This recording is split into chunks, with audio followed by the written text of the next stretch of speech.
ចម្លាក់ស្មាច់ខ្មែរសូមក្រាបថ្វាយបង្គំបកាណាគុណម្ចាស់គ្រប់ព្រះអង្គសូមគោរពជំរាបសួរពុកម៉ែបងប្អូនជាទីគោរពស្រឡាញ់ទាំងអស់គ្នាថ្ងៃនេះចម្លាក់ស្មាច់ខ្មែរមាននៅសេចក្តីសោមនស្សរីករាយយ៉ាងខ្លាំងក្នុងការធ្វើនៅបទបង្ហាញអំពី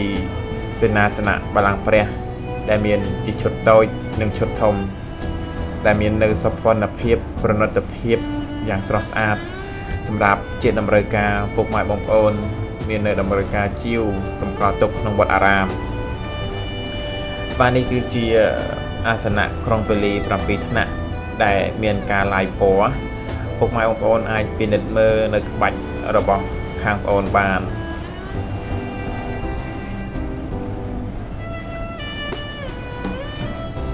ចំពោះអាសនៈក្រុងពាលីនេះទៀតខាងប្អូនមាន7ថ្នាក់9ថ្នាក់និងមានមុខកាត់1ម៉ែត្រនិងមុខកាត់1ម៉ែត្រ2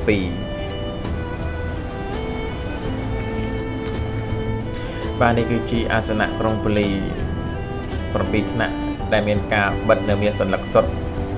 សម្រាប់ពុកម៉ែបងប្អូនដែលមានតម្រូវការជាមួយនឹងអាសនៈខាងលើសូមកុំភ្លេចចម្លាក់ស្មាច់ខ្មែរសូមអរគុណ